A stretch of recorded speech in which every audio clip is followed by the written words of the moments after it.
தின கூட்ட உரை தொழில்நுட்ப கல்விக் கழக தலைமையகத்திலிருந்து நேரடியாக ஒளிபரப்பாகிறது. திரு வாங் முதலில் மலாய் மேண்டரின் மொழிகளில் உரை நிகழ்த்துவார். அவர் தமது ஆங்கில உரையை இரவு 8 மணிக்கு தொடங்குவார். 我们现在带您到公益教育学院总部，黄循才总理将发表国庆群众大会演讲。黄总理首先将以马来语和华语发言，他也将在8点发表英语演讲。 We are now bringing you a live telecast from Institute of Technical Education Headquarters, where Prime Minister Lawrence Wong will be delivering his National Day rally speech. Mr. Wong will be speaking in Malay, followed by Mandarin. His English speech will be delivered at 8 p.m. Ladies and gentlemen, the Prime Minister.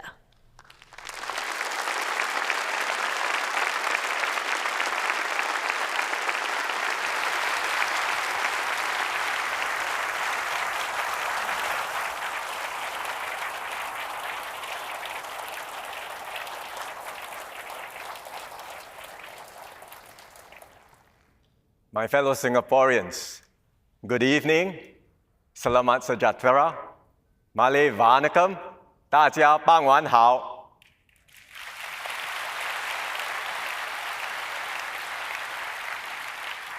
A warm welcome to everyone here at ITE College Central and also to all who are tuning in from home.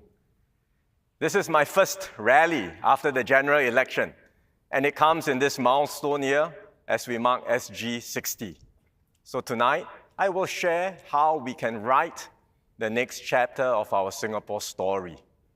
And let me begin in our national language. Saudara-saudari sekalian. My fellow 60 Singaporeans, tahun yang lalu, Singapura menjadi negara merdeka. 60 years ago, Singapore Pada became mulanya, an kita independent nation. menghadapi banyak kesukaran. We faced many difficulties at the beginning, dalam such as kalangan racial masyarakat tensions kita. among our communities. Tetapi kita berjaya mengatasi cabaran-cabaran But we ini managed to dan membina overcame sebuah these masyarakat challenges yang kukuh and dan built bersatu a padu. strong and united society. Masyarakat Melayu Islam memainkan peranan penting The dalam Malay Muslim perjalanan. community played an important role Ketika in this Singapura journey. berpisah daripada Malaysia, kebimbangan There was rakyat deep worry sangat in the ketara. community when Singapore separated Ramai from dalam Malaysia. kalangan anda ada keluarga di Malaysia. Many of you had families in Malaysia, Namun, anda memilih untuk jadi orang Singapura. but you chose to be Singaporeans.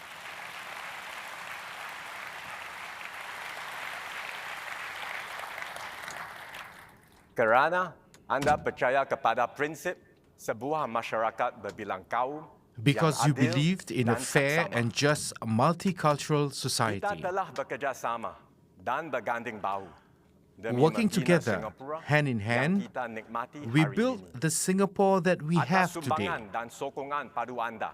Terima kasih. Thank you for your many contributions and strong support. Inilah semangat kita. This is Tidak our kira spirit. bangsa, Melayu, Cina, No matter India, our race, ataupun Malay, Serani, Chinese, Indian, kita or semua Eurasian, sama. we are all Kita equal. semua rakyat Singapura. We are all Singaporeans.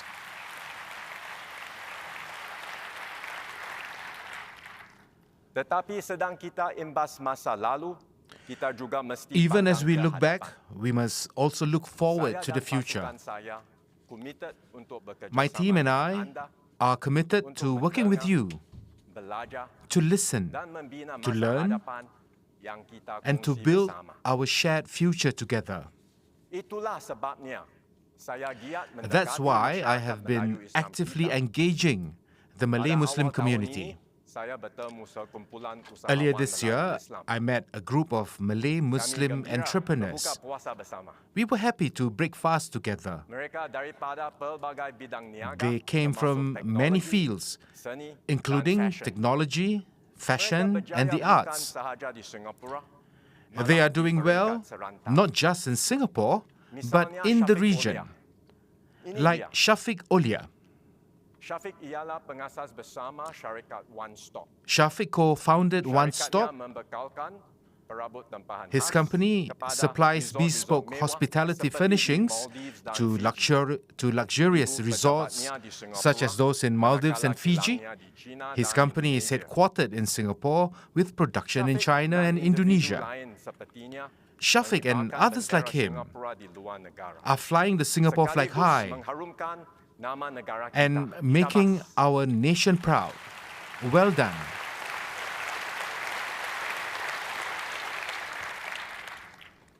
I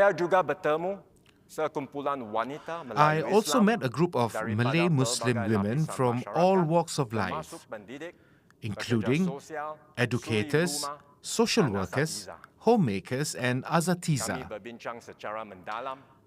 We had good discussions on caregiving, social integration, and how to strengthen the role of women in society.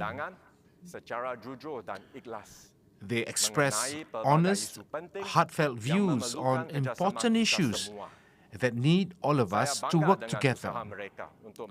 I am proud to see them making such a strong effort to empower Malay Muslim women in Singapore. Congratulations.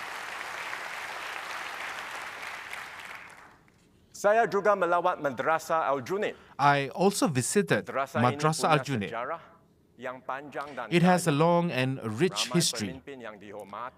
Many respected leaders studied there, including our current Mufti, Dr. Nazaruddin Muhammad Nasir.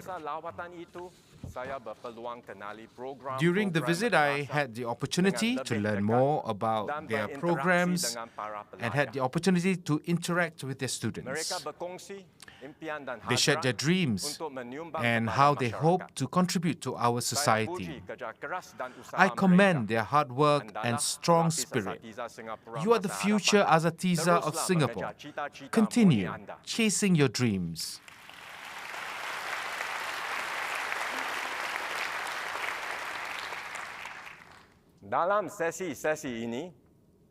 Across these engagements, I heard many concerns and views.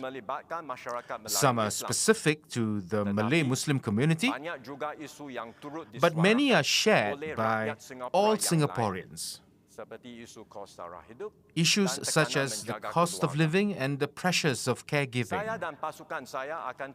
My team and I will keep working with the community to tackle your issues and to build a brighter future for everyone.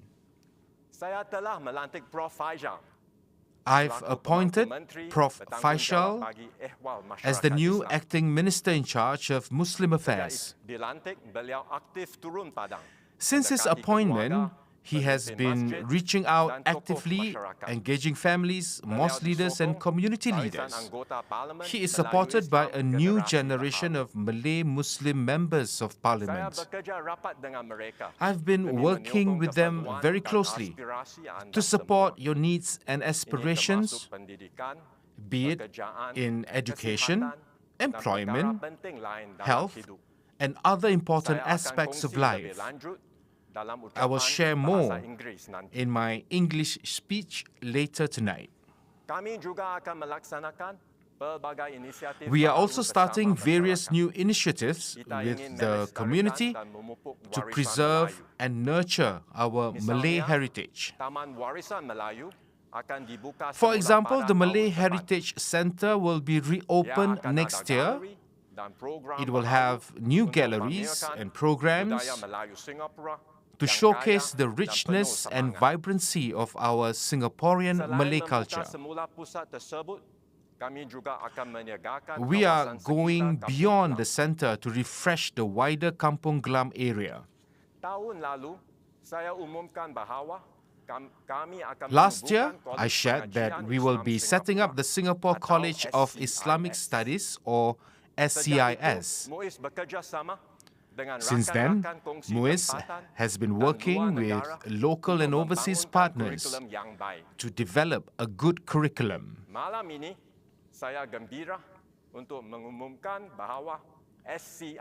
Tonight, I am happy to announce that SCIS will have its own campus.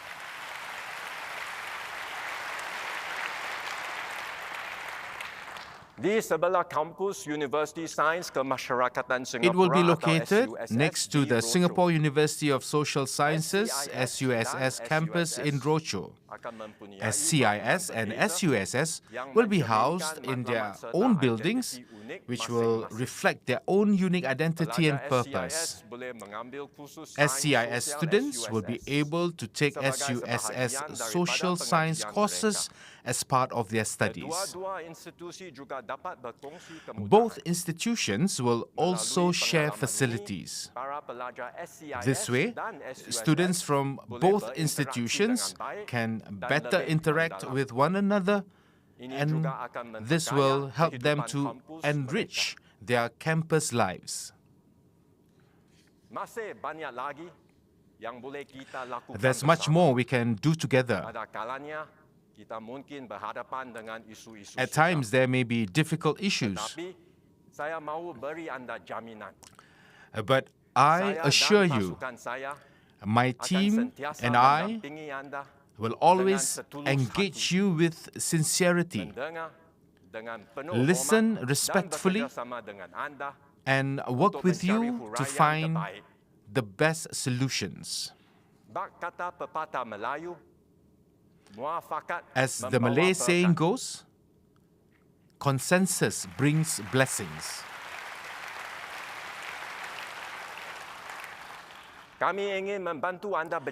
We want to help you succeed as a strong, united, and forward-looking community of success.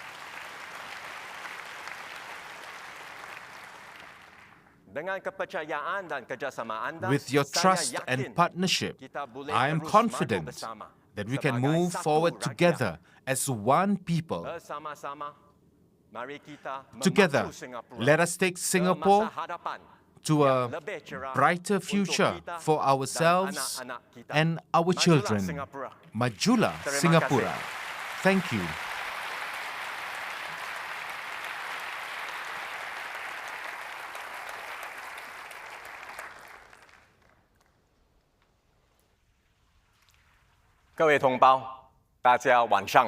Good evening, my fellow Singaporeans.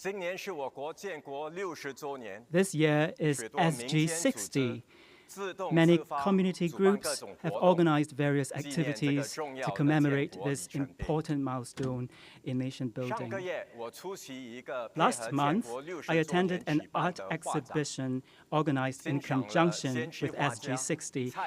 I admired the paintings of pioneer artists Mr. Chua Mia Tee and his wife, Li Bunyan. Mr. Chua Mia Tee is 93 years old and is known for his realist paintings. He is fond of painting the Singapore River, Chinatown, and street scenes of the old days. His paintings often depicted the lives of working people. In 1959, he painted his iconic work, National Language Class, which reflected the popularity of learning Malay among the youth in those days. His works reflect his love for Singapore. After Singapore gained independence, Mr. Chua continued to paint. The portrait of Singapore's first president, Mr. Yusof Ishak, on our dollar notes was his work.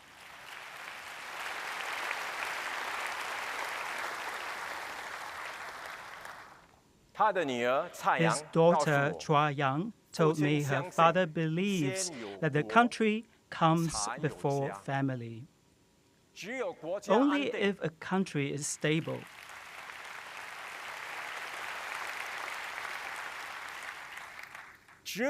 only if a country is stable will families find happiness and the young hope. Such sentiments drive his works. Many older Singaporeans also share the same sentiments.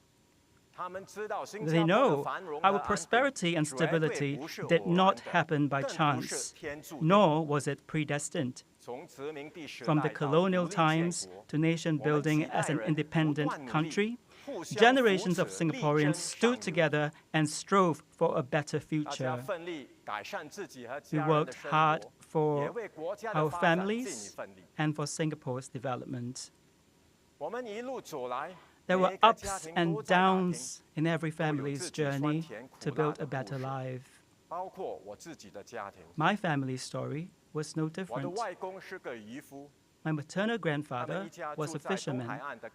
He and his family lived in Kampong Amber in East Coast. Life was very hard in those days. My grandfather did not have an education and had to go out to sea to make a meager living as a fisherman. During my parents' time, opportunities for education remained very limited. Most people only went to primary school and they started working in their teens to support their families. My mother was very fortunate to be able to go to school, but at a young age, she too had to work to support her family. In my generation, most people completed secondary school education. For Singaporeans younger than me, the situation has improved greatly. Almost everyone now makes it to ITE, polytechnics, or universities. Even after leaving school, Singaporeans still have many opportunities for upskilling and lifelong learning. Our lives have continued to improve, as can be seen from the growing opportunities to travel abroad. In the 1970s and 1980s, few people had the chance to take a plane. When I was young, during the school holidays, my father would sometimes take us on road trips by car, but the furthest that we went to was Malaysia. Occasionally, we would visit Changi Airport, not to board a plane, but just to have a meal. Then we would watch the planes take off and land. I believe you remember this place. Many of you should remember this place. Like me, many of us did not have a chance to take a plane when we were young. We could only watch them at the airport, but that made our day, didn't it? Back then, there was only Terminal 1. Today, we are building Terminal 5.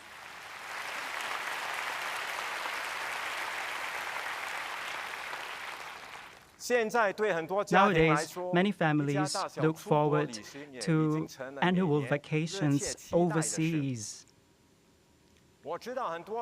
Many say that our Singapore passport is very powerful because it gives visa-free access to many countries. A global study has ranked our Singapore passport first in the world.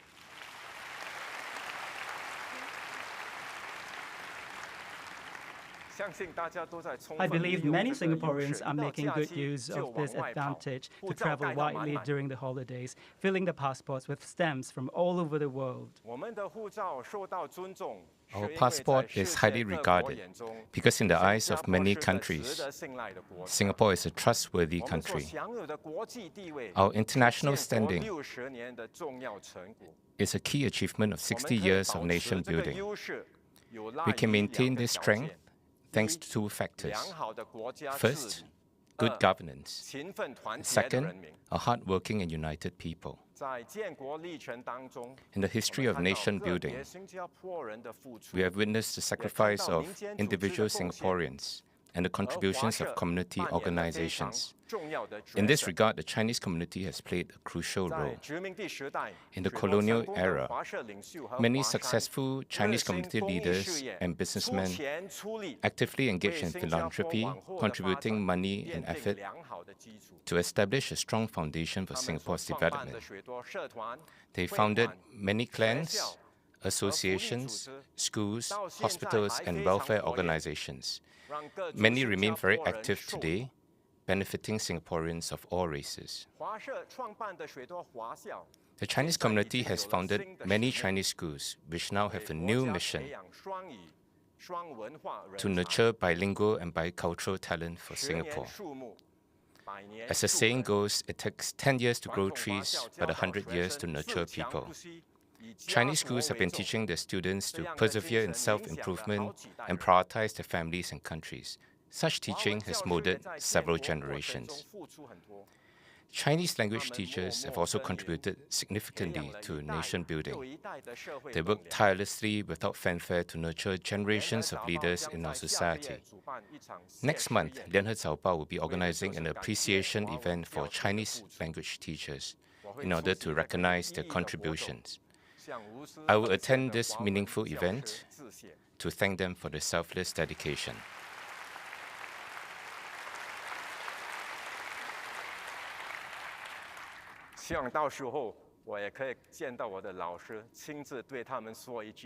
I hope I can see my own teacher and say thank you to them. In the early years of nation building, in order to cultivate a sense of belonging to Singapore among local Chinese, the Chinese community put in a lot of effort on writing school textbooks.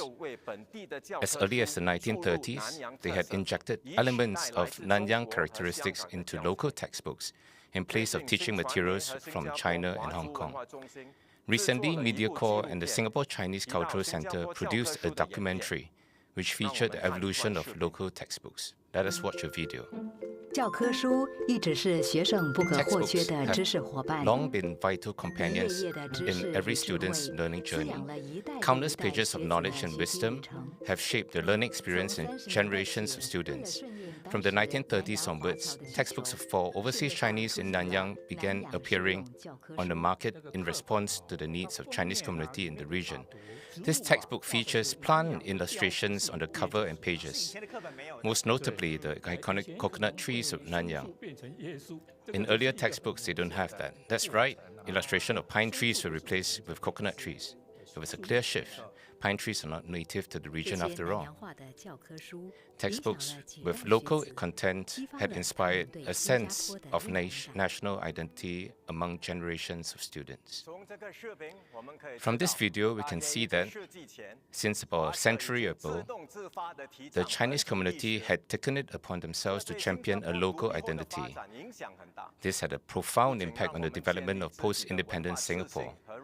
It not only enabled us to build confidence in and recognition of our own cultural identity, but also led the local Chinese to support multiracial and multicultural policies. Now, Chinese Singaporeans have their own sense of identity. Even if they were miles away from Singapore, they do not forget that they are Singaporeans.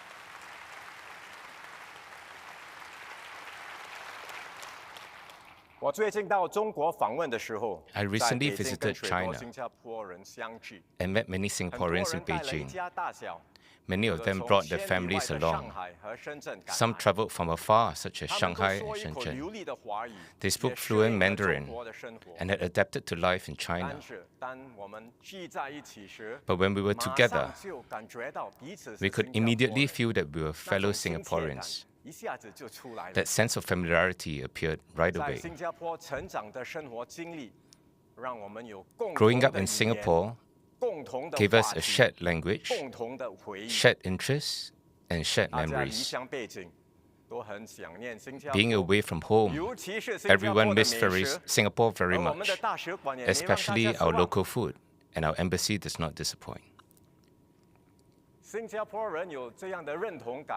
For Singaporeans to have this sense of identity, the Chinese community has been instrumental.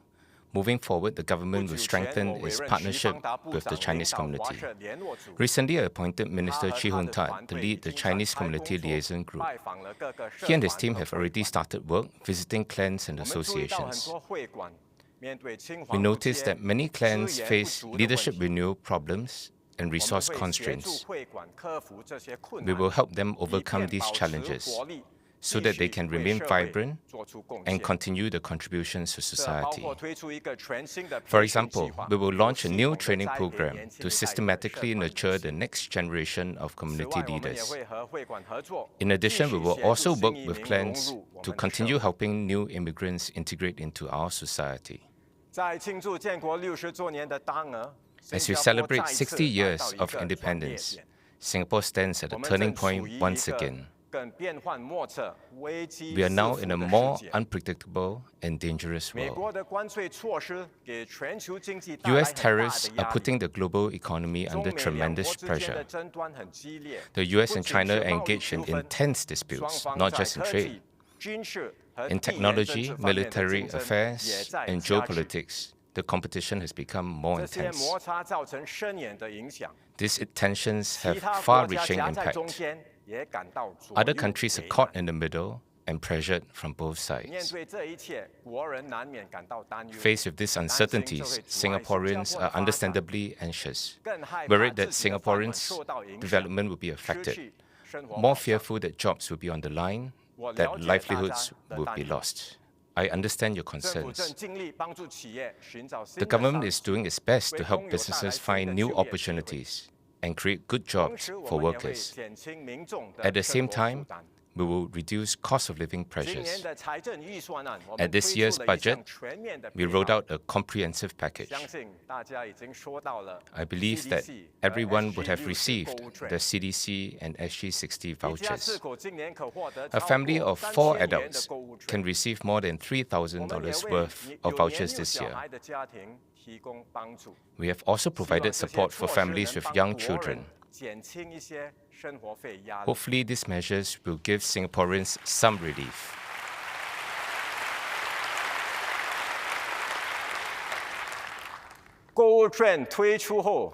After the vouchers were rolled out, many durian sellers reacted quickly. They put up posters to announce that the vouchers can be used to buy Mao Shan Wang durians. Recently, the media reported that some people had, in a single purchase, spent $800 worth of vouchers to buy durians. I know many people love durians. I'm no exception. I do hope that after buying durians, please don't forget to buy and keep some vouchers for daily essentials. The government provides these vouchers as a temporary measure. They are not a permanent solution. Ultimately, we need to adjust our economic strategies to adapt to a changed world brought about by geopolitical developments. Deputy Prime Minister Gan Kim Yong is leading the Singapore Economic Resilience Task Force to study how to keep Singapore competitive. He has been busy recently, visiting several countries to strengthen our ties with them. We have only one goal: to create good jobs for Singaporeans, so as to continue raising our incomes and living standards. I will share more details in my English speech. With the international environment filled with uncertainties, we must act decisively to find new space for Singapore's growth. In the recent general elections, Singaporeans gave me and my team a clear mandate. I am very grateful.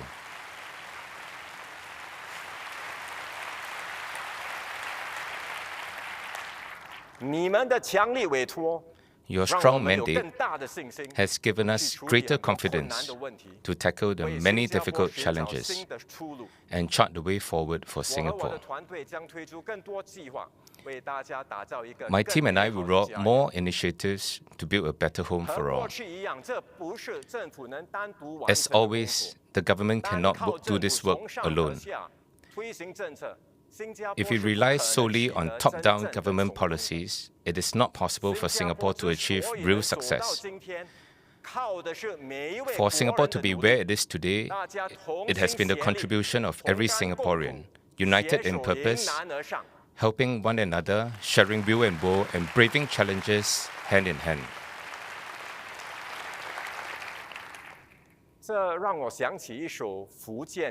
This reminds me of a Hokkien song,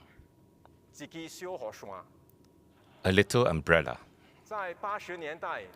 In the 1980s, it was a very popular song. A Little Umbrella. In the 1980s, it was a very popular song. It can be heard everywhere. This song is about two people sharing a little umbrella in the rain. As the rain gets heavier, their clothes became soaked. They could not see the road ahead clearly. But they continued to sing, "As the rain gets heavier, I will take care of you, and you will take care of me."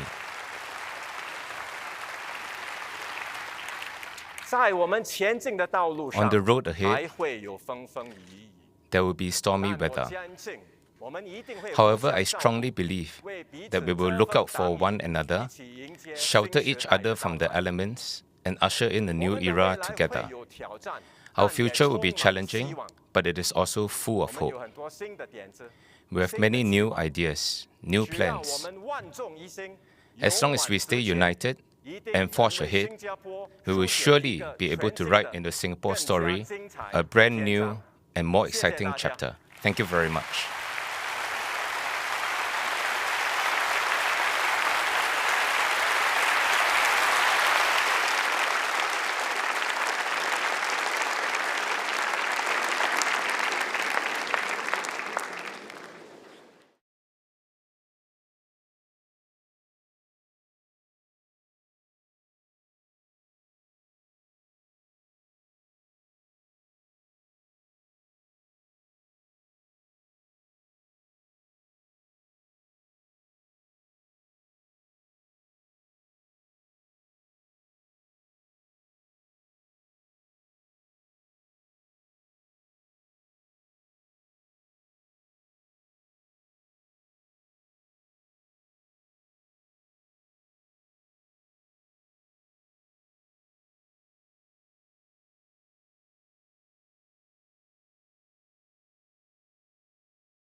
Ladies and gentlemen, the Prime Minister.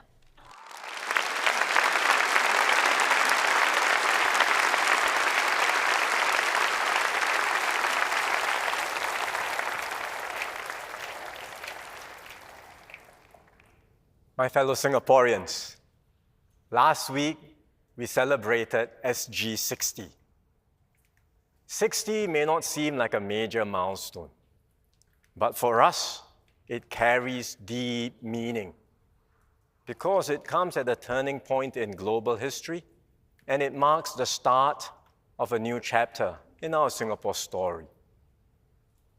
Today, the majority of Singaporeans were born after independence. This is so in my cabinet too. Most of us are from the post-65 generation. We did not live through the struggles of Singapore's earliest years. We did not join the rousing cries of Merdeka, nor did we experience the anguish and anxieties of separation. But we know this. We stand where we are today only because of the grit, courage, and sacrifices of those who came before us, especially our pioneer and Merdeka generations. So tonight we honor all of you and thank you for your many contributions.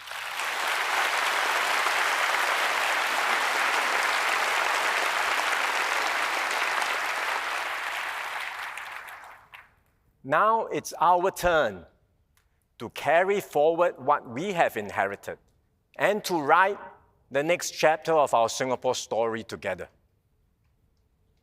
This next chapter opens in a more troubled and turbulent world. For decades, Singapore benefited from an American-led, rules-based global order. It was not perfect, but it brought peace and stability to the world because the rules applied to all. So even a small city-state like ours could compete fairly. We rode the waves of globalization and secured our place in the world. But today, the US is pulling back. That has weakened the multilateral system. The old norms and rules no longer hold. More countries are going their own, chasing narrow, immediate gains over shared progress. So now it is every country for itself, in a world where rivalry is intensifying and trust is in short supply. We've already seen conflicts in Europe and the Middle East. Asia is feeling the heat too. We've had a recent flare-up between India and Pakistan, and a border dispute between Cambodia and Thailand. All this shows how precarious peace and stability have become. So the road ahead will not be easy. But we're not going to sit back and resign ourselves to being mere bystanders in a world shaped by others. We will take charge of our own destiny, and we will shape the future we want through our own actions and our own choices.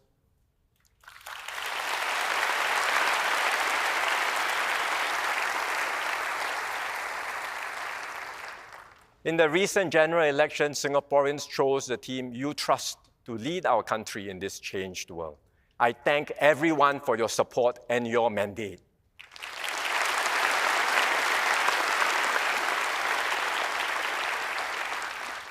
My team and I take this responsibility very seriously. We have been working hard to engage and listen to you, review and improve our policies, and advance Singapore's interests abroad. Tonight, I want to speak plainly about how we can chart our course through this complex new era, and I'll focus on 5 key issues: our economy, our young, our seniors, our future plans, and most importantly, our Singapore spirit.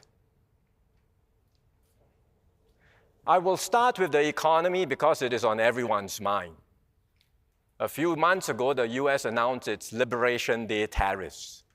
Global financial markets reacted sharply, and this set off a wave of intense negotiations between America and many countries. Since then, many deals have been struck. And in these deals, the US has lowered its tariffs for quite a number of countries. But they are still mostly in the range of 10 to 30%. And in fact, these are now the highest US tariff rates in nearly a century. Between America and China, the tariffs are still not resolved. At their peak, they soared to unprecedented levels, nearly 150%. Both sides have been talking, and for now, the steepest tariffs have been suspended.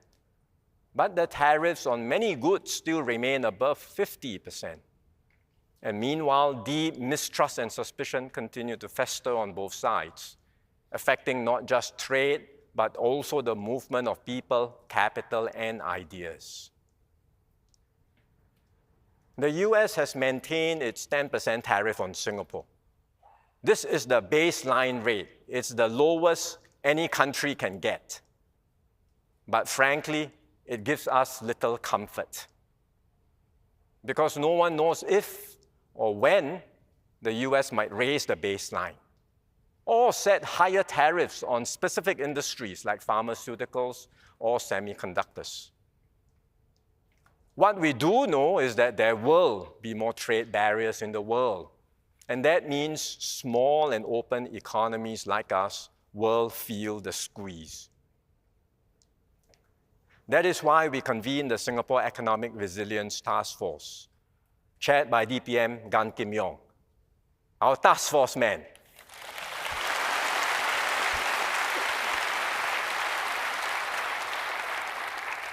Kim Yong and his team have been hard at work, traveling to different countries and negotiating deals to secure Singapore's interest. They have been rolling out targeted solutions to help businesses and workers. The task force is not just focusing on the immediate, it's also looking ahead to review and refresh our economic strategies. We are involving some of our younger office holders in this effort, together with industry partners and union leaders. We are doing this because the external shifts we see today are not temporary. America and China are likely to continue drifting apart. The global economy will become more contested and fragmented. So we will need a new economic blueprint to secure Singapore's future in a very different world. We will take a fresh look at many key issues, like how do we stay globally competitive amidst the rapid external changes? How do we secure access to green energy to power our future sustainably?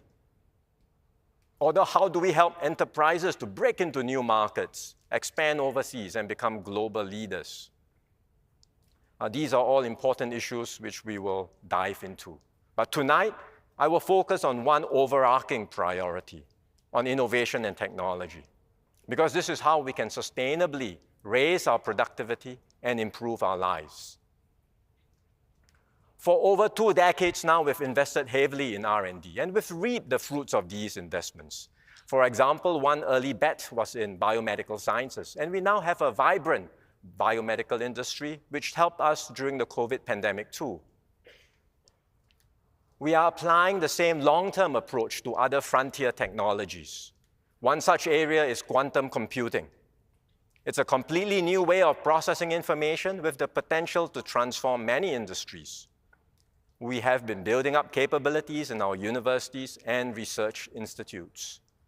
It's still early days, but we may see breakthroughs 10 or 20 years from now. But it's not just about cutting-edge R&D.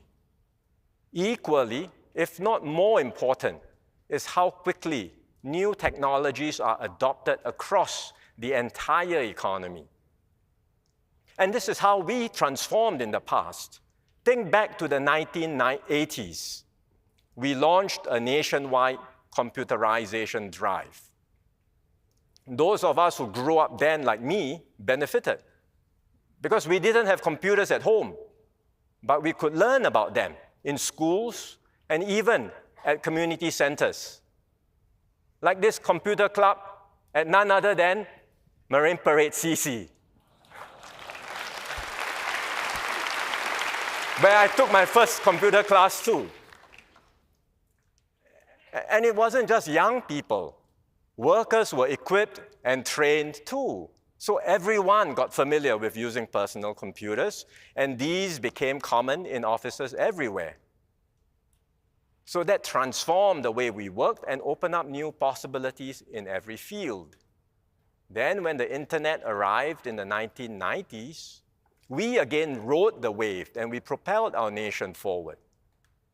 With each new wave of technology, we adapted, we upgraded, we lifted our whole country up. Now we are entering a new era, driven by artificial intelligence or AI. Unlike the computer and the internet in the past, AI will be a defining technology of our time. AI has been advancing rapidly. Just 5 years ago, AI could not solve basic math problems reliably. Take this simple question. It's not a trick question. Everyone can answer it. But in the past, AI would give you a strange response like this. So they say AI is hallucinating. This year, AI took part in the International Math Olympiad. This was one of the questions. It's so complex, I can't even understand the question. But AI got it right. I won't show you the answer. I don't think anyone even understands the question, so let alone the answer. But AI got it right, and it achieved a gold medal in the Olympiad. And that's the power of AI today. And you can expect AI will only get better over time. Not just to deal with advanced math problems, but also to solve real-world problems. And it will fundamentally change the way we live, work, and interact with one another. The thing about AI is that it is already accessible to many people today. If I ask who in this room has not used AI, please put up your hand. I think there will be very few hands. In the past, we turned to the internet whenever we needed to search for information. Now, many go straight to AI apps. We did a check and we asked Singaporeans how they are using AI. Apparently, one of the most popular users is to use it to help plan your holidays. I suppose it's not surprising since we all love to travel. And indeed, AI can recommend places to visit and even suggest a personalized itinerary for you. We are using AI in the civil service, and we are seeing good results. For example, many government agencies have call centers. In the past, after every call, the officers had to manually write down a summary of the conversation. It was necessary to keep a proper record, but it was tedious and time-consuming. Now, AI can transcribe the call in all 4 official languages and automatically generate the summary in English. So officers can focus on what matters most, which is answering the calls and helping members of the public. But all this is just scratching the surface of what AI can do. The real game changer lies in using AI to raise productivity and create new value through every part of the economy. And the bigger companies are already doing this, and they are moving ahead, combining AI with robotics and autonomous machines. You can see this at Tuas Port, for example, which is highly automated. And we are studying how to do the same at Changi Airport to automate baggage handling and other airside operations. Or take, for example, the American MNC, GE Vernova. They chose to site their global turbine repair service center here in Singapore. Now, Singapore might not be the obvious place for such repair work, but this is no ordinary workshop. It's a high-tech facility. It uses AI to detect anomalies in turbine components, all in a matter of minutes. The system then alerts human operators and enables more precise and in-depth diagnosis. And this is why global companies choose Singapore, because of our ability to combine technology and human skills. And that's how we stay competitive, attract high-quality investments, and create good jobs for Singaporeans. But AI is not just for the big players. Every company can benefit. Take Q&M Dental, for example. I'm sure all of you are familiar with them. They use AI to help their dentists diagnose problems by analyzing the dental X-ray. And you can see it here in this image. Green means possible fillings. Red means potentially impacted teeth. And then there's dark red. You want as little dark red as possible, because that means potential tooth decay. And all this is done by AI in under a minute. Of course, the dentist still needs to check the results and decide on the best course of treatment. But AI makes the work better and faster. I've shared a few examples. There are many, many more possibilities. And we will equip and empower every enterprise, especially our SMEs, to harness AI effectively and sharpen their competitive edge. At the same time, we recognize that technology will change the way we work. Many jobs will evolve, but some jobs will disappear, and in their place, new jobs will be created. In the past, technological change created disruption, but also new opportunities, and people were able to upgrade to higher skilled and better paying jobs. Many worry that this time things will be different, because AI can do more than just help us at work. It can potentially replace many tasks, even entire jobs. I understand these concerns, and I assure you, even as we embrace AI and technology, we will not lose sight of our key priority. Singaporeans will always be at the center of everything we do.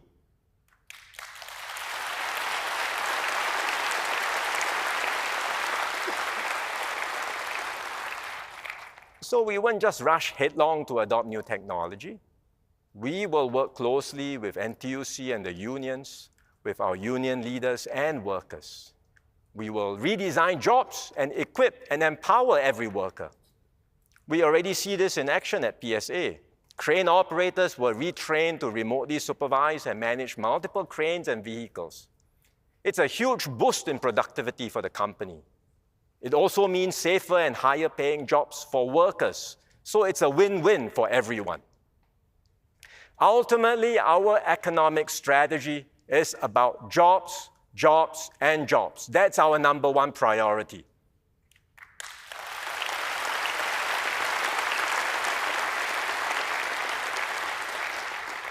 We will do more to help Singaporeans seize new job opportunities. We are stepping up job matching services. We are bringing more career fairs directly into our tertiary institutions to help our fresh graduates explore career possibilities and connect early with employers. We will launch a new job matching initiative at the town level. This will be led by the CDCs. They already have strong networks with local merchants, SMEs, and community partners. So they are well placed to match job seekers with vacancies, especially those who prefer to work closer to home. And our mayors will share more details soon.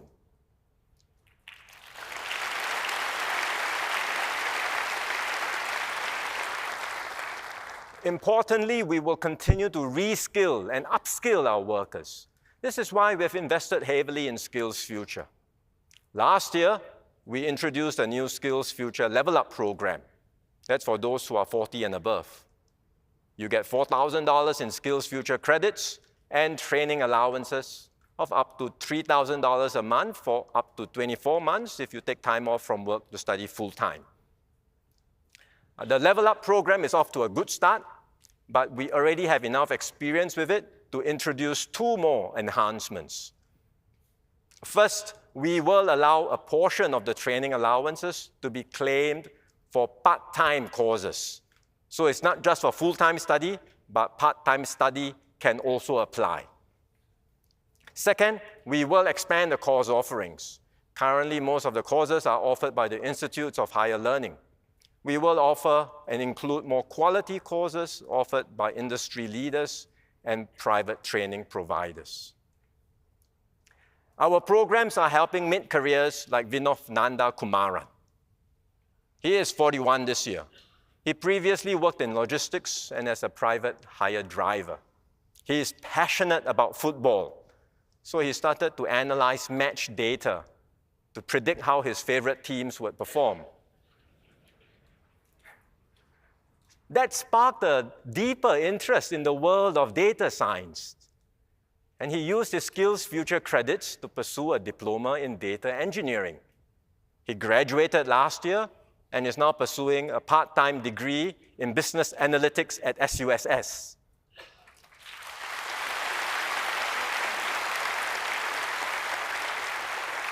Meanwhile, he has secured a job at the university as a business intelligence developer, and he's using data to support decision-making and help improve operations at the university. Well done, Vinod.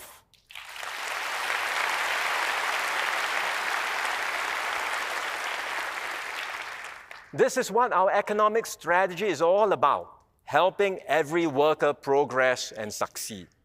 And this is why we must keep building a dynamic economy, one that creates good jobs and better lives for all Singaporeans. We may not be able to match other countries in size or scale, but we will stay ahead in ideas, in innovation, and in our collective will to move forward together as one united people.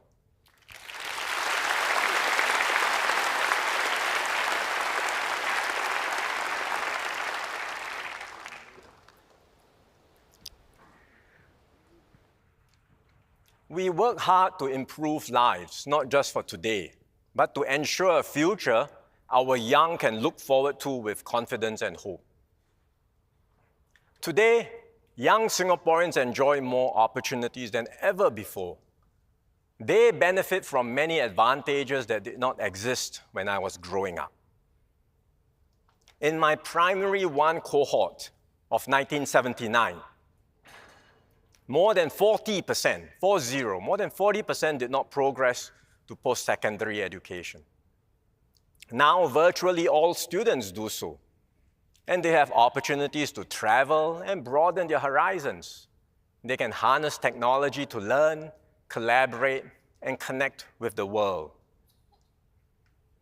But they also face a very different and in some ways more complex set of challenges. Now, every generation worries about negative influences impacting their young people. This is so throughout history. Sometimes they worry with good reasons. Sometimes it's a bit of an overreaction. If you think back in the 1950s and 60s, comics was considered a bad influence. Truly, comics seemed to lead to juvenile delinquency. Rock music was frowned upon. It was seen as a corrupting Western influence that promoted a decadent lifestyle. In Singapore, we cut back on broadcasting rock music on the radio. We banned jukeboxes. In the early 70s, we didn't allow rock band Led Zeppelin to perform here.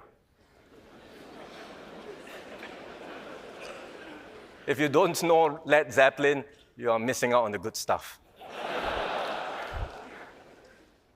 Gradually, we relaxed these restrictions. But my peers and I grew up with both comics and rock music. For me in particular, a lot of rock and roll. And we all turned out fine.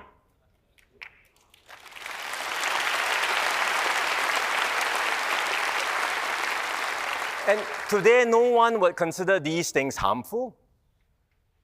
But there are new risks, and some of them are real. Vaping is one serious concern.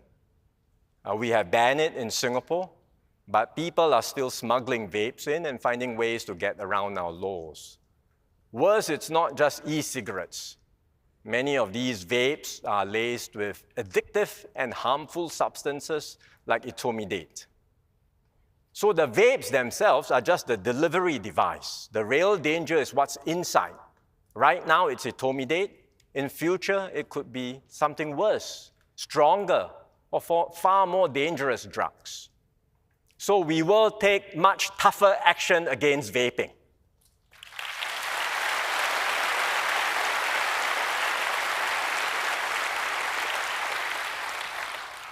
So far, we've treated vaping like tobacco. At most, we impose a fine, but that's no longer enough. We will treat this as a drug issue and impose much stiffer penalties.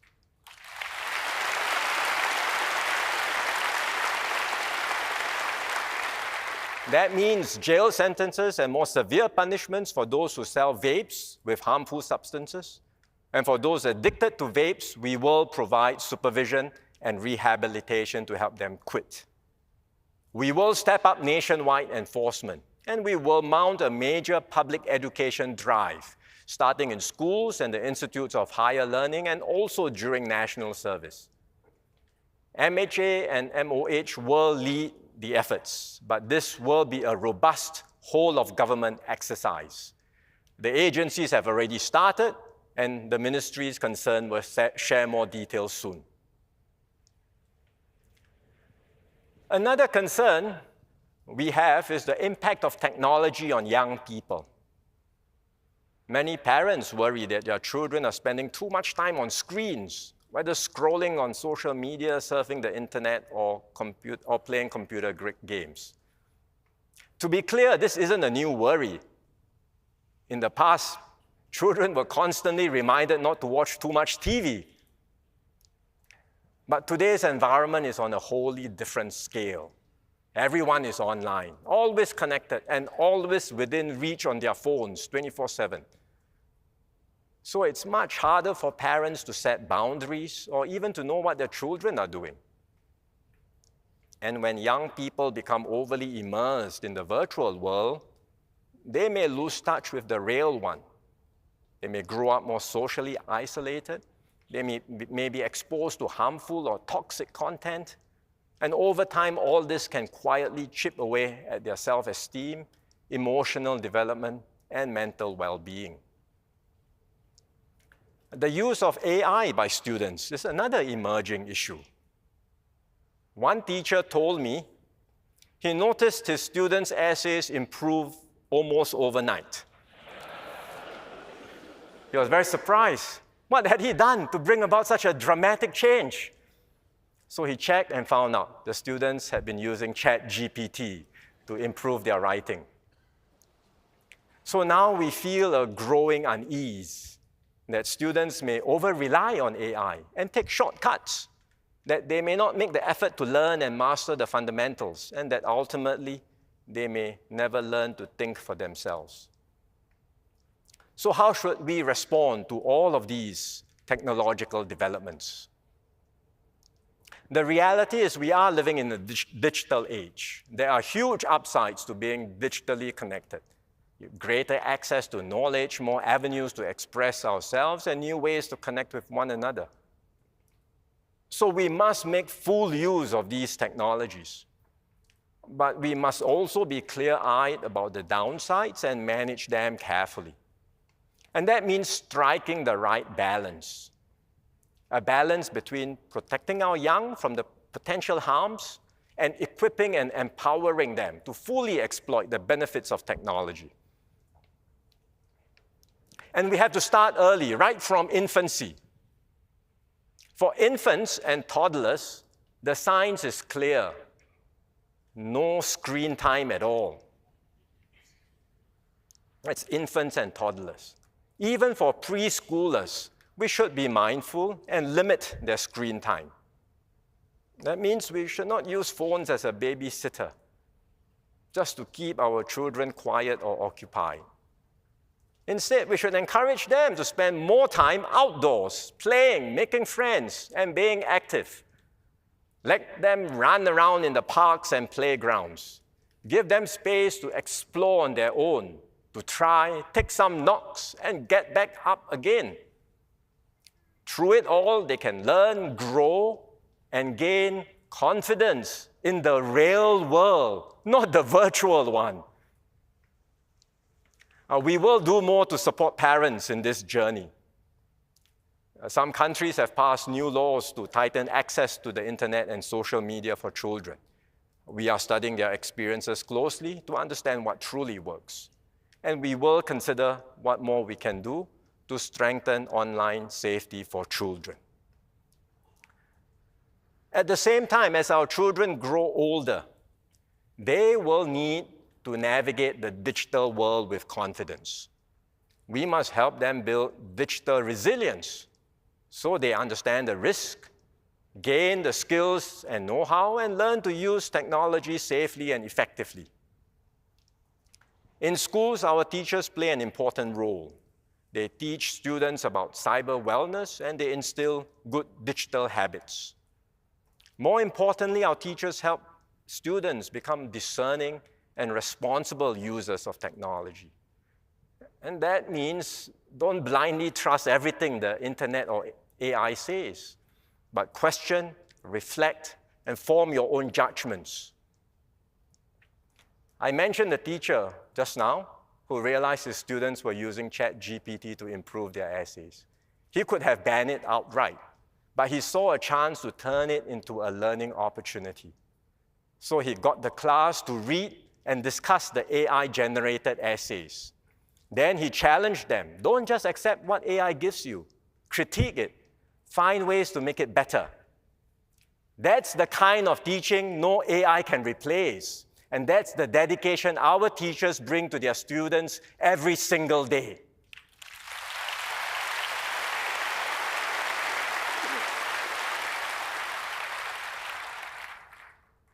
Our teachers are also using AI in many creative ways to improve learning outcomes. Take the example of Ms. Francesca Lau, who is a Chinese teacher at Corporation Primary.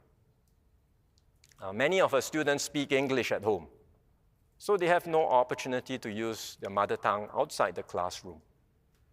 She created an AI chatbot to help her students practice Mandarin. So now they can do so anytime and receive feedback on their response. Let me show you a video. 我看了觉得很开心， I'm 因 very 为 happy 他 to 们 see 邻居 this, 之间懂得 that the 怎么互 neighbors 相 help each 帮 other 助、和谐共处。 and 你觉 live 得我今 harmoniously. 天的表现怎么样？ What do you think of my response? It was great. You understood the key points and expressed them well. 总理，您以 Prime 后也可以 Minister, 用这个口试机 You could 器 also use the 来练习 chatbot 你的华 to 文哦 practice your Mandarin. Thank you, Jason. I will take up your suggestion.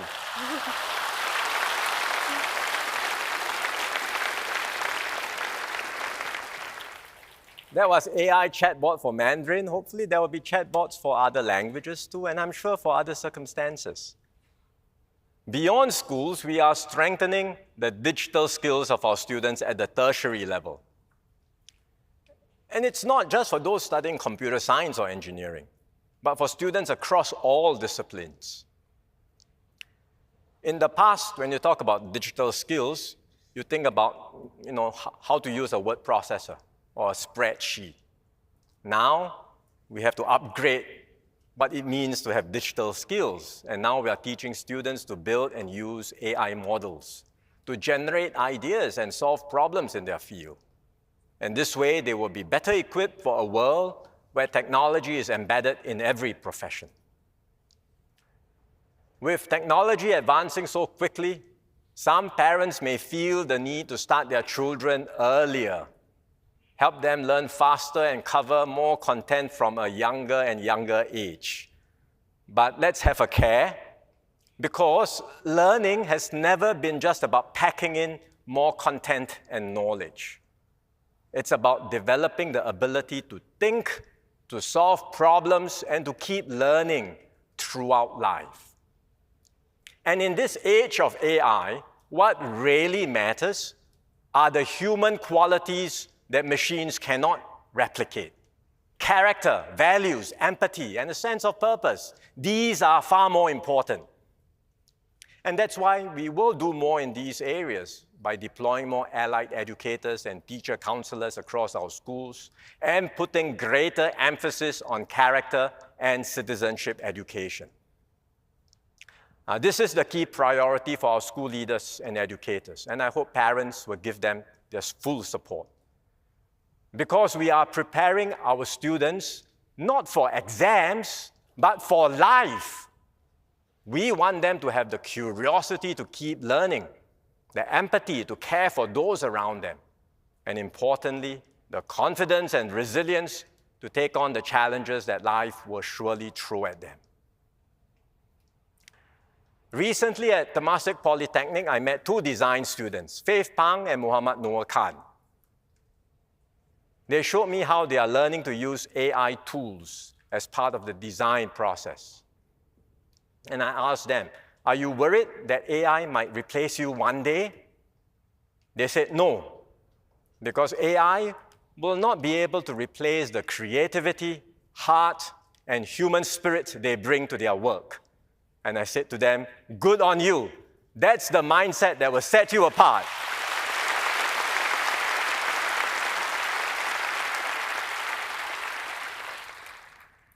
Faith and Noah are not alone. I've met many other young Singaporeans who share the same spark and sense of purpose. I engage our youth regularly. I find them thoughtful and full of ideas. They have their own views and they are not afraid of speaking up.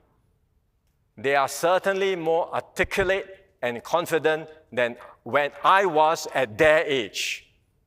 So each time I meet them, I walk away feeling hopeful about our future. Today, young Singaporeans have more diverse pathways than ever to pursue their interests and chase their dreams. They are no longer limited to traditional career options. They now have many pathways to explore in startups and social enterprises, in the arts, sports, and creative industries, or striking out on their own as content creators or change makers in their communities. There is no single route to success. What matters is that they feel supported to grow, to experiment, to take risk, and find their own way forward. And that's what the government will do. We will back you with opportunities, resources, and guidance.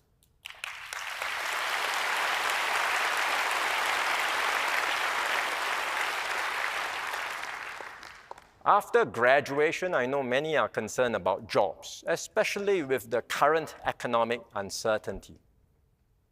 I shared earlier what we will do to grow the economy and create good jobs for Singaporeans. There's one other thing we can do in the near term. Remember what happened during COVID. Many companies stopped hiring for full-time jobs, but some were prepared to offer traineeships. And this gave graduates the chance to gain real-world experience. They received an allowance during the training, and they could keep their skills sharp so that when the economy recovered, they would be in a better position to secure full-time jobs. One such trainee was Shainda Abdul Halil. She graduated from Nanyang Poly in 2021, right in the middle of COVID. She took up a traineeship program offered by the financial services firm JP Morgan. She did well and was offered a full-time job after the training. And she has just been promoted to Associate Technology Project Manager.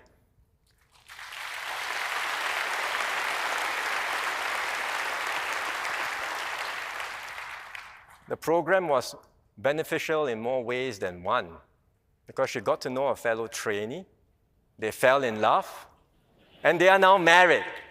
And both husband and wife are here.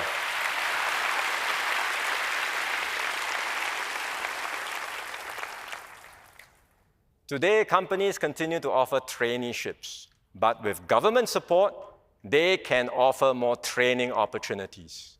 So we will launch a new government-funded traineeship program for ITE, polytechnic, and university graduates.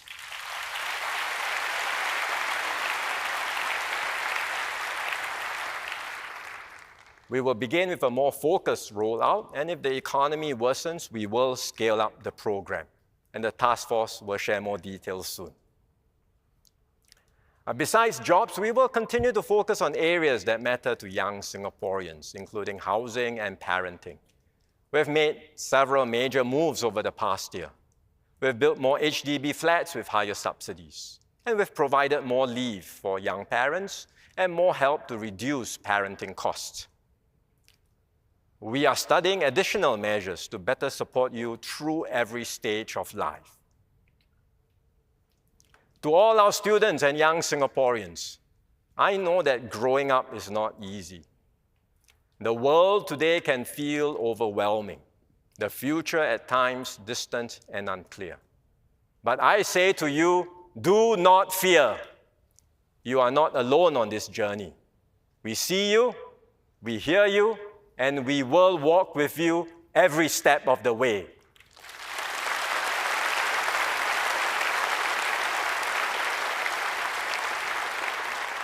So to all young Singaporeans, go forth, chase your rainbow, and blaze your own trail.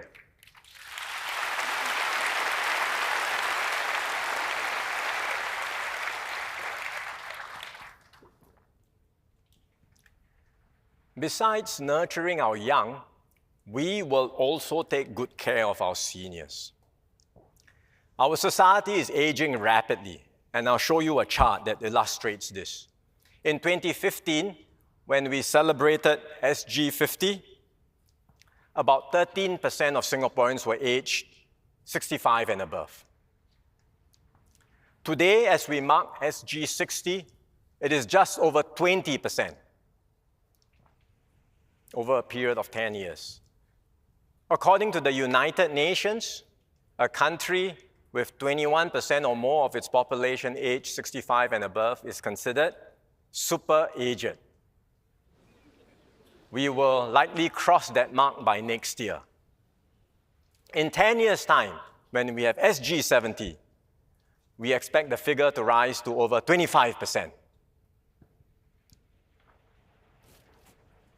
The good news is that Singaporeans are living longer. And we can see this all around us, in our families, our neighborhoods, and our communities. During walkabouts, MPs meet many more seniors, even centenarians.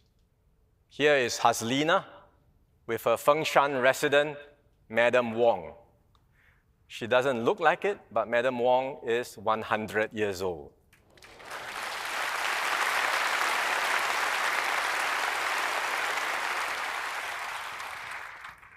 Our ground experience is borne out in the statistics. 2 decades ago, there were 400 people in Singapore aged 100 and above.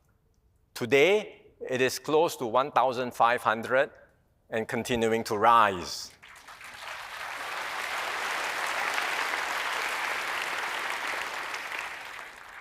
What I've just described is our life expectancy or our lifespan. Some live to 90s, 100 or more, but on average, it is now almost 84 years. But we also look at another measure that adjusts the lifespan to focus only on the years when we are in good health. We call this the health span. Our average health span is 75 years. And that means we spend on average about 10 years living with illness or disability. And we must try to bring this figure down and certainly not allow it to get bigger. Because imagine if you retire at 65, you may have another 20 or more years ahead of you. How will you feel if much of that time is spent in and out of hospital or on a wheelchair? It will be tough, not just for the individual, but for the family too. So the key is to have both longer and healthier lives. Ideally, our health span should be closer to our lifespan. Technology can help with this, with better early detection of disease and better and more effective treatments and cures, including for once life-threatening ailments like cancer and heart disease. But a lot of effective interventions do not involve technology. There are many simple things we can all do to stay healthy, like watch what we eat, cut back on excessive sugar and salt, exercise regularly, and stay socially connected and mentally active. I know all these sound so easy, but we also know it takes tremendous discipline and effort. If you are in your 20s and 30s, you may feel you are invincible. Nothing can go wrong. Even in your 40s, it's easy to think that you're still all right and you can leave health matters to later. But the truth is, your quality of life when you are older depends on the actions you take today. And that's why it's important to orientate our entire healthcare system towards promoting health, not just treating sickness. That's why we launched Healthier SG. Whole idea is to ensure Singaporeans have a regular family doctor. And you don't just see the doctor when you're sick, but you work with your doctor to develop a health plan. Then the doctor will advise whether you need to make lifestyle changes in your diet, or exercise regularly, or go for health screening.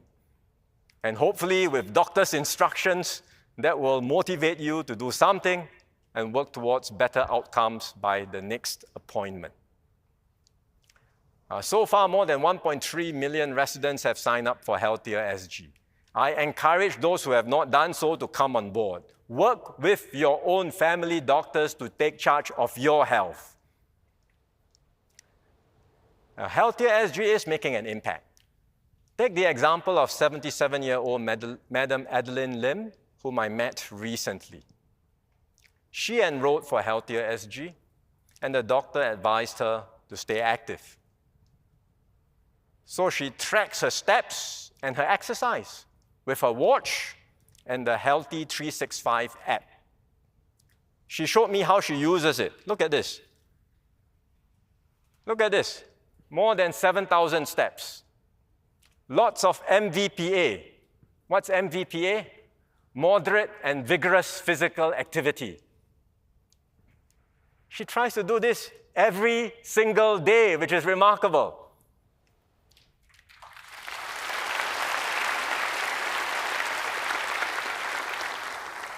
And she accumulates points as she stays active, as you see from the top.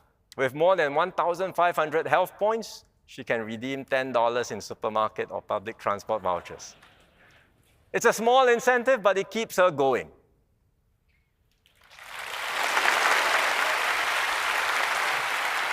Well done, Madam Lim. To complement Healthier SG, we also launched Age Well SG. That's to help our seniors lead more active and fulfilling lives, and to prevent loneliness, which is the biggest enemy of seniors. Through Age Well SG, we are making the living environment more inclusive for seniors. For example, we have improvements at home through ease, as well as senior-friendly streets, therapeutic gardens, and elderly fitness corners around the neighborhood. And we also deliver a wide range of programs to help seniors stay active and engaged. And it's heartening to see that more and more seniors are doing their part to lead active lifestyles. For example, at the Yio Chu Kang Swimming Complex every Tuesday morning, you will hear enthusiastic shouts. It's not from children, but from this group that call themselves the AMA Flipper Ball Team.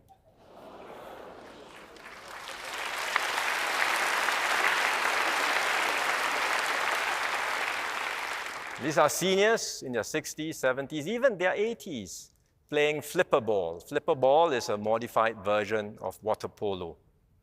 And you can see from this picture, they take their game very seriously. They dive for the ball and they challenge one another in the pool. And through flipper ball, they build strong friendships.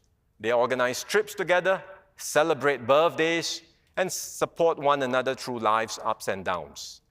As one player said, "I've spent most of my life being a wife and then a mother, but now I found myself again. Well done to everyone in the Amma flipper ball team.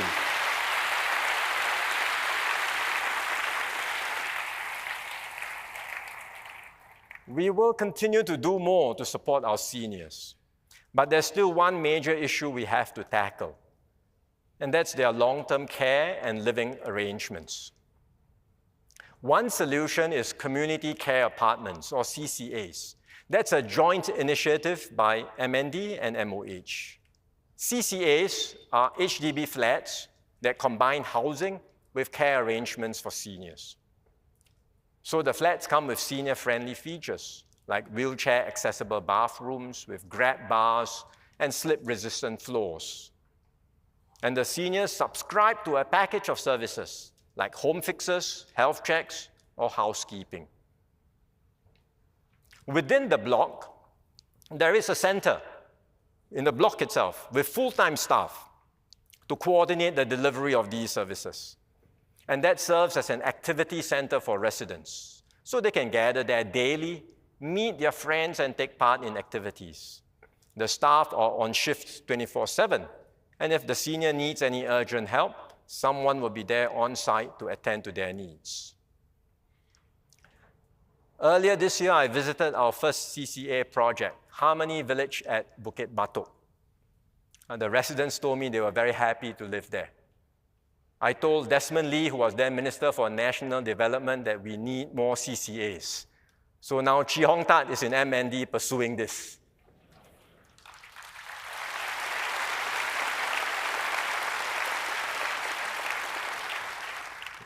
We will build more CCAs across HDB towns over the coming years. But CCAs cannot be the main solution. There is a limit to how many new CCAs we can build. Furthermore, many seniors don't want to move out. They have stayed in their homes for many years, and they are used to their neighbors and familiar with their current environment. So they prefer to age where they are, and we will need to provide for them as they get older. In particular, we see many more seniors in older housing estates. Take Toa Payoh, for example, which is one of our oldest towns. Nearly 1/4 of residents in Toa Payoh are 65 and above. It's already a super aged town. Many of them live with caregivers, their children or domestic helpers. But today, more and more seniors are living on their own. And this reflects our changing demographic. We have more singles and couples without children. Even amongst those with children, family sizes are smaller. In the past, it was common to have many children, and then one would often take on the role of the caregiver. Nowadays, families have 1 or 2 children. By the time the parents reach their 60s or 70s, the children would be in their 30s or 40s with young families of their own to care for. So many seniors choose to live independently in order not to burden their children. How should we care for them then? In fact, we've been studying this matter. How can we better support seniors in Toa Payoh and other older towns? As I said, the CCA is not going to be the primary solution. But we can take the essential elements from the CCA and apply the same thinking to the wider neighborhood to build age-well neighborhoods that support our seniors wherever they are. I visited Toa Payoh recently with the team. We spoke to residents and looked at the possibilities. So let me share some of our ideas with you. First, we will make physical touch points more accessible to seniors. In Toa Payoh, we started 4 years ago with 6 active aging centers. You can see them here in this map. There are now 13 AACs. The additional ones are here. That may sound like a lot, but if you look at the map, some seniors still have to walk more than 1 kilometer just to reach the nearest center. So we will identify new sites to make it more convenient for seniors. And more space also means more activities and facilities. For example, gym rooms are very popular. And we can offer more varied forms of exercise, even kickboxing, which some seniors have taken up. or this activity called cardio drumming. You can see Grace and I joining in the activity. It looks easy, but you can really work up a sweat. Somehow, these activities appeal more to women. You look at the pictures, a lot of women, very few men. So we are also working on programs that can interest the men, including hands-on activities like these carpentry workshops. If you have other ideas, please let us know. We want these centers to be places where seniors can meet regularly, stay connected, and forge close friendships. And some may even go one step further by contributing and volunteering, like this group offering DIY repair services for wheelchairs, shows that seniors don't just want to be looked after, they want to care for others too. Second, we will expand home-based services. These services will be similar to those offered at the CCA, so you don't have to stay at the CCA, but you can access home-based services. Seniors can choose what they need. These can include services like simple home fixes and basic health checks. And for those with additional needs, we will provide more options like housekeeping, laundry, and meal deliveries, or assistance with activities of daily living like showering and feeding. And we will have dedicated care staff to help coordinate these services. They will also visit the seniors regularly and be the first responders in times of emergency.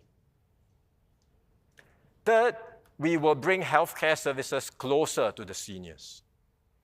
We will have more care facilities for those who need rehab and physiotherapy. The public hospitals will set up health posts in the community. And these health posts will deploy nurses on the ground more regularly. They will help with post-discharge follow-up and medication management. And the seniors can drop by for basic care and health consultations without having to travel to a clinic. So these are some of the ideas we are working on. In other countries, what I've just described might be considered a retirement village. But in Singapore, we don't want our seniors to live in separate, isolated places. Instead, we will have age-well neighborhoods within our HDB towns and amongst residents of all ages. We will start in Toa Payoh and one or two other areas with a higher concentration of seniors. And then we will test the ideas, learn what works, and scale up progressively. And MND and MOH will share more details when they are ready. Through these efforts, we will build a Singapore where every senior, no matter where they stay, can age with dignity, purpose, and joy. A Singapore where we support one another as neighbors and friends in our community. And that's how we will grow old, not in isolation, never alone, but always together as one Singapore family.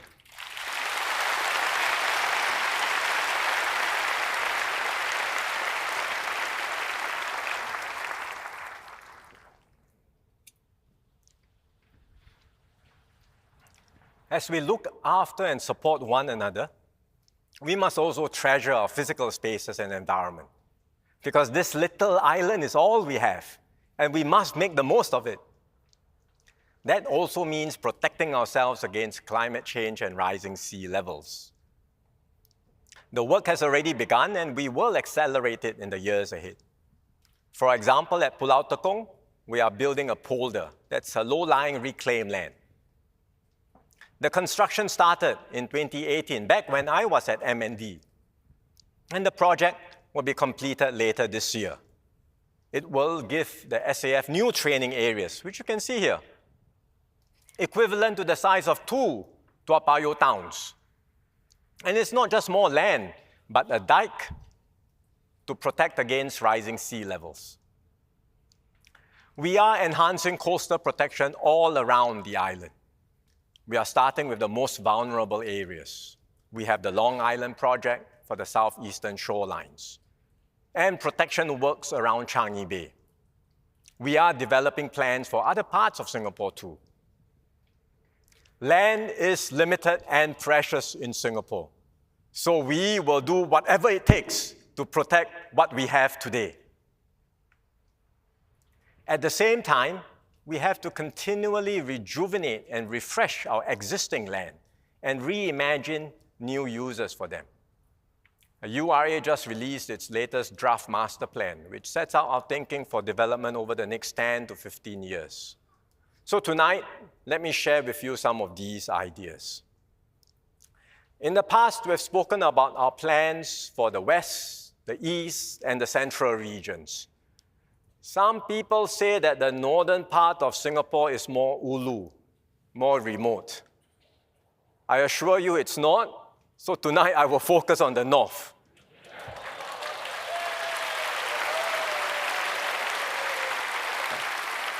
And I will highlight 3 areas: Woodlands, Kranji, and Sembawang.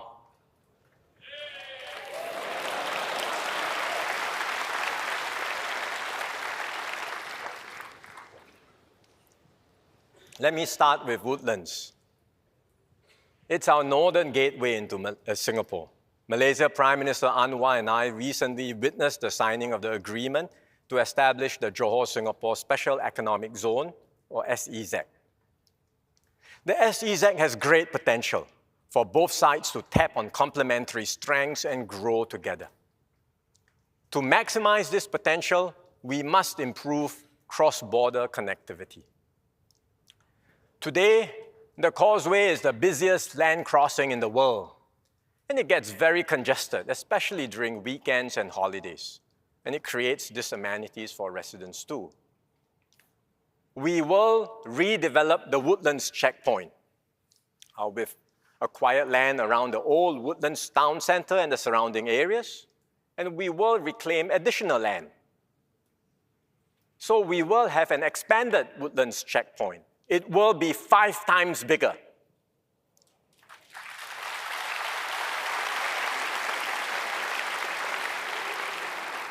That means more efficient and secure clearances, shorter waiting times, and less traffic congestion. By the end of next year, we aim to open another link to Malaysia, the Johor Bahru Singapore RTS link.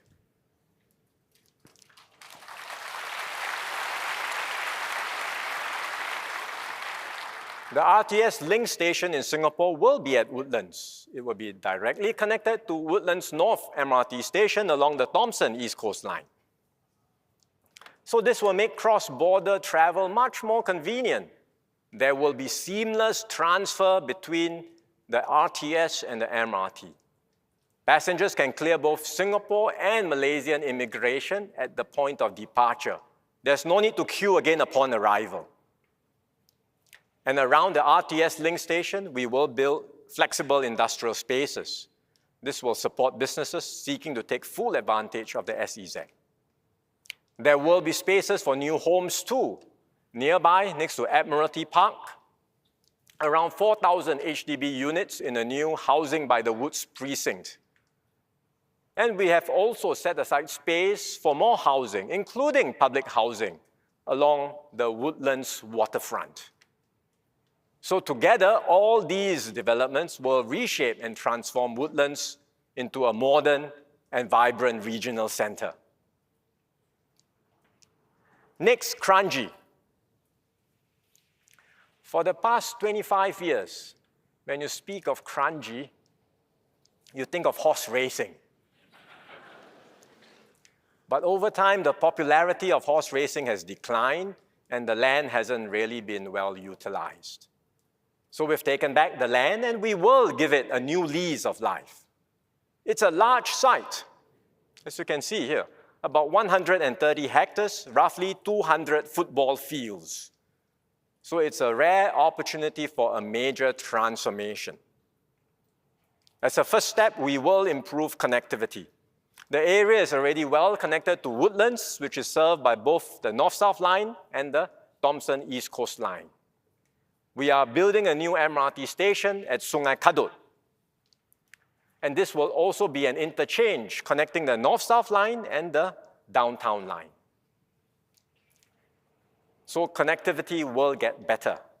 But what's special about this site is its natural surroundings. To the north, we have a new Mandai Mangrove and Mudflat Nature Park. To the south, there's the Mandai Wildlife Reserve, which now features 5 different wildlife parks, including the zoo and the bird paradise. Running through the area is the rail corridor, and also a waterway, Sungai Mandai. So it's a site with all the right ingredients: ample space, good connectivity, and nature at its doorstep. And we will build a new public housing estate here in Kranji.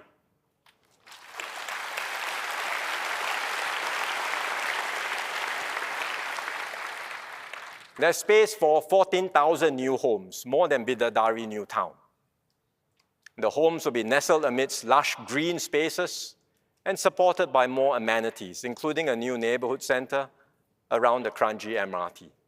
And this will be a new housing development combining urban living with our rich natural heritage. And it's something we can all look forward to in about 10 years' time.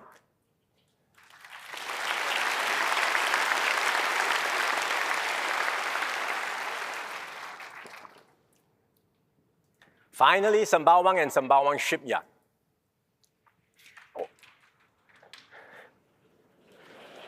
Those must be our friends from Sembawang.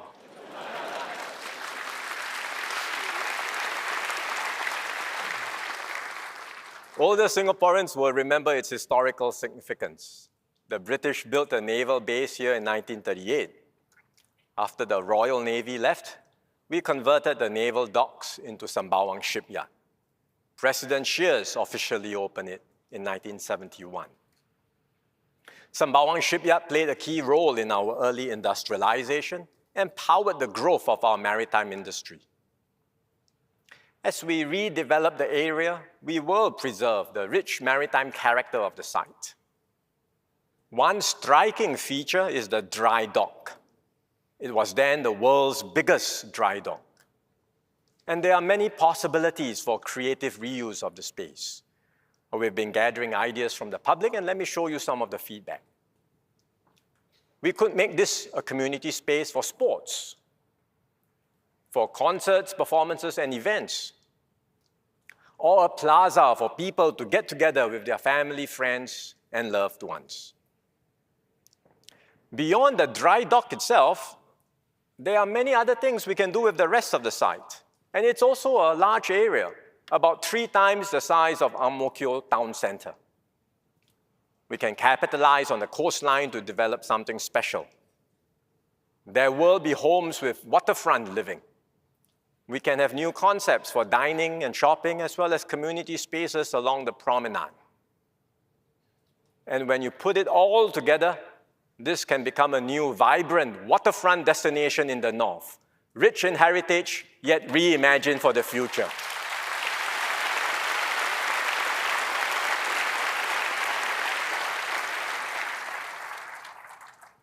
In Singapore, you know that we don't just plan. We make things happen.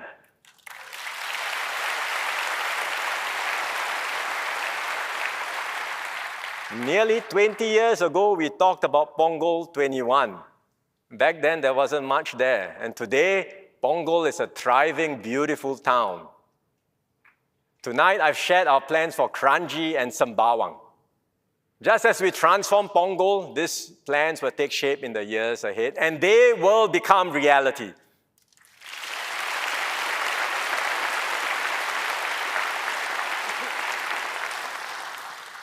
And when they do, Kranji and Sembawang will flourish as even more vibrant towns, full of life and opportunity. And that's how we make sure every part of Singapore shines, each with its own character and a place we can all be proud to call home.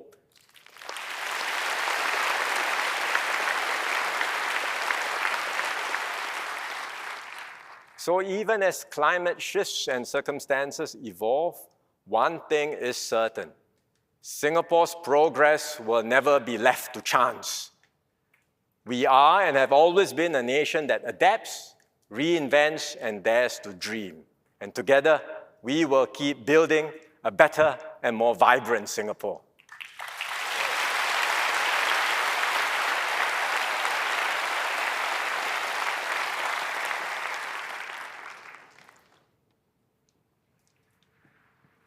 For Singapore and Singaporeans to continue progressing, good plans and strategies are just the first step.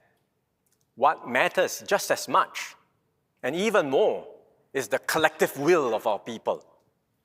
We must believe in one another. We must have the conviction that our best days lie ahead. That's the Singapore spirit that binds us together and propels us forward. Our pioneers embodied this spirit. The Founders Memorial recently started Project Citizens. It's an effort to capture the stories of the first 1 million Singaporeans who received their pink laminated NRICs back in 1966. Amongst them was Madam Florence Yen Siu Mei. She lived through the fear and uncertainty of the racial riots. Yet what stayed with her was how neighbors, regardless of background, came together to support one another, like sharing food during the curfews. She is the eldest of 13 children in the family. From a young age, she had to work to support her family. But she never gave up. She attended night school, learned English, and worked her way up to become a manager in a cosmetic company leading a team of sales assistants. And now at 85, she remains active and continues to volunteer in her community. We salute you, Madam Yen, and all our pioneers.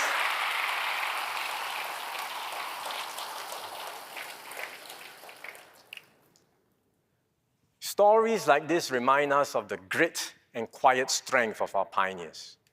They went through immense hardship, but they faced these trials and tribulations together.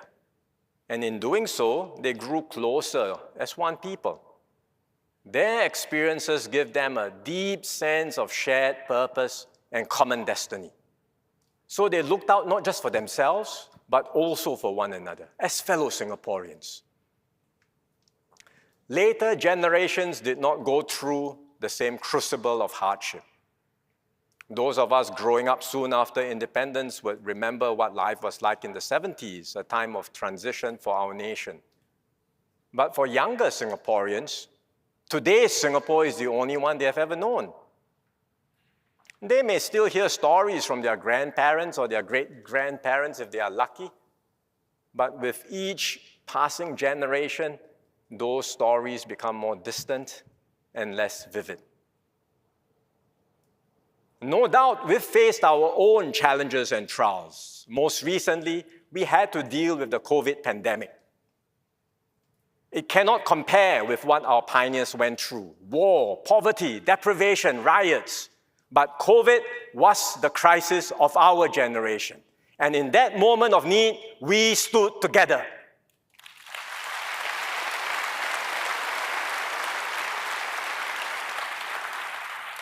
We looked out for each other, and we got through the pandemic, not only because of government measures, but because of our Singapore spirit.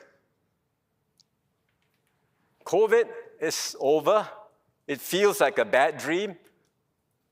We want to forget it and put it behind us. But the spirit we summoned then must not fade. And it shouldn't be something that emerges only during a crisis. We must keep this spirit alive through good times and bad, and make it part of how we live and relate to one another every day. That means strengthening our bonds with one another. It means feeling that we are all in this together and not just looking out for our own self-interest. We say this in our national pledge. It starts with a simple but profound statement. We, the citizens of Singapore. It's not I or me, it is we. To keep Singapore going, we must be a we-first society. Because if everyone only thinks about me and puts me ahead of we, then we are finished. Society will fray and things will fall apart. But if each of us does our part for the we, care, contribute, and look out for one another, then the me will thrive and flourish too. Because when the whole is strong, each of us becomes stronger too. And that's how we strengthen the Singapore spirit.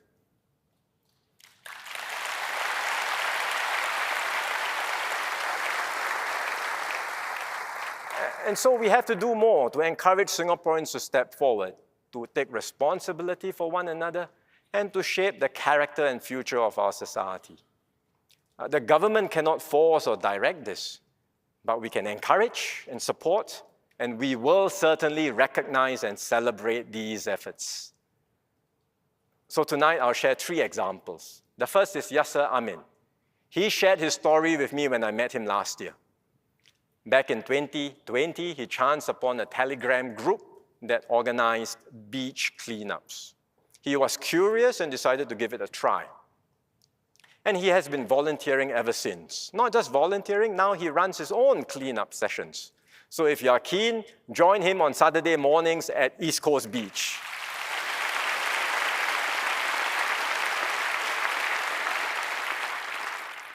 There's also Siti Adriana binti Muhammad Rasib, who's here with us too. She interned at the Ministry of Social and Family Development.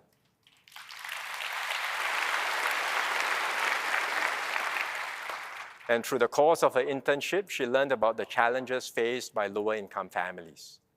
That inspired her to co-found the Empowered Families Initiative. It supports lower-income families through grants, match savings, and peer support networks. It has helped improve the lives of many families, and some in turn have stepped up to volunteer with her, paying it forward. Well done.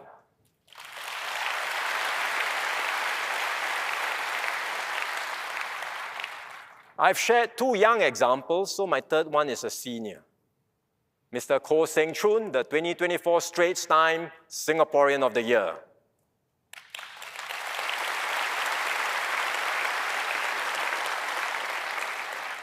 After a successful career as a management consultant, he set up Dignity Kitchen.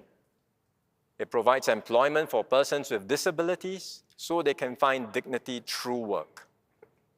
I visited Dignity Kitchen recently and witnessed the remarkable work they are doing.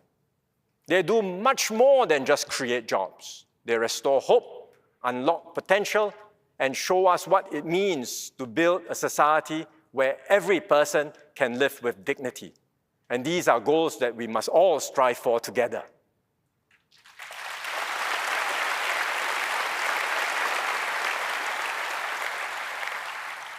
These examples show how, when we do our part to step up, we strengthen the bonds between us and we keep the Singapore spirit thriving.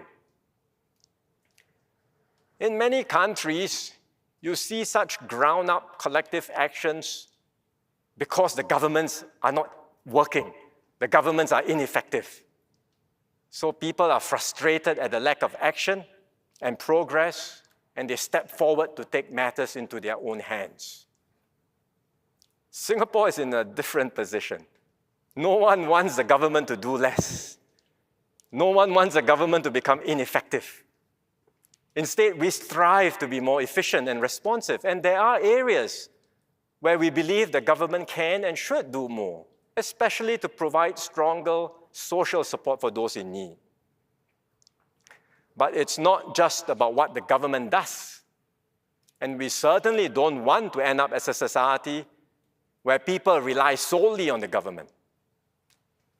It's about all of us, government, businesses, workers, and unions, community groups, and civil society doing our part, all coming together for the good of Singapore and our fellow citizens and moving forward together as one.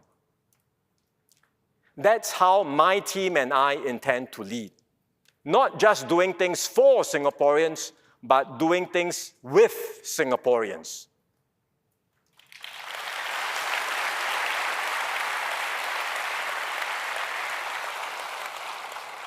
We've organized hackathons so that citizens can use technology to solve problems.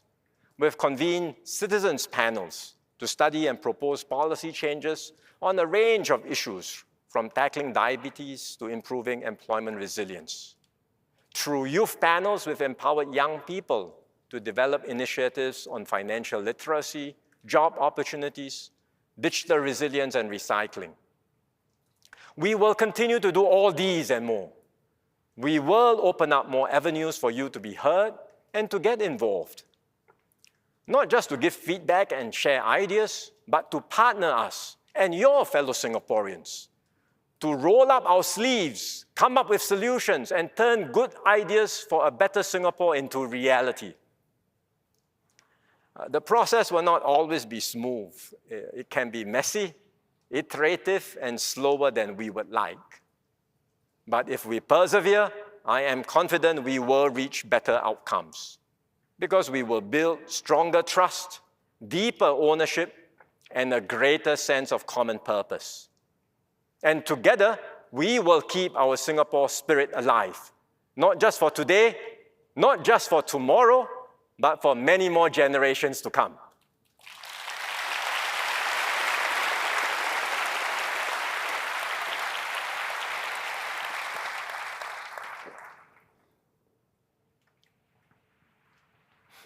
This Singapore spirit, our collective will to defy the odds, our confidence in a shared future, and our belief in one another has always been our driving force. It has lifted us from improbable beginnings to become a shining example of what a small country can achieve. 60 years is not long in the life of a nation, but for Singapore, every one of these years has been hard-earned through the grit, sacrifice, and determination of our people. In the past, when you told someone overseas you were from Singapore, you might have been met with puzzled looks. Where is Singapore? Today, there is often instant recognition. The Singapore brand is admired and held in high regard. People are amazed that this little red dot has come so far in just a few decades. What's next for Singapore beyond SG60? Some think that we have already made it, or even reached our peak. After all, we have gone from third world to first. So they ask, can we really keep this up? Surely there's not much further to go beyond first. But that's a misconception. Yes, we have come a long way, and we are now at a higher level. Yet we cannot stand still.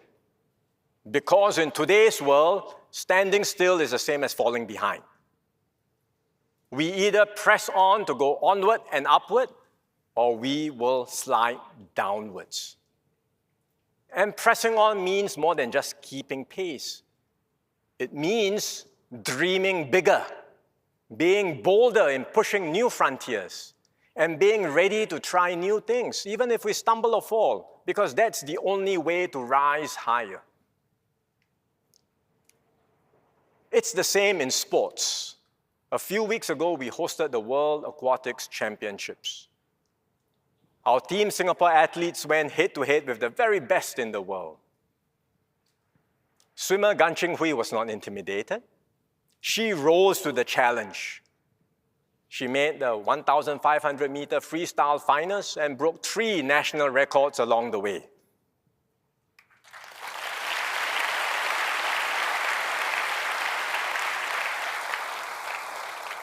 She said, "We are just a tiny red dot, but I think we are capable of achieving great things."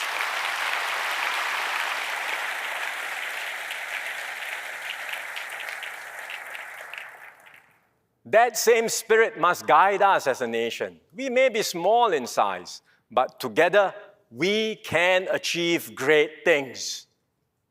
And greatness is not just found in big projects. It's also in the aspirations and hopes of every Singaporean. The student striving to do better. The parent working hard for the family. The volunteer and silent unsung heroes stepping forward to make a difference. Each of these speak to the heart of who we are as Singaporeans. We take pride in whatever we do and strive to be the best possible versions of ourselves. We never give up and we never let each other down. That's how we've achieved exceptional performance, and that's how we will continue to stay exceptional as a people and a country.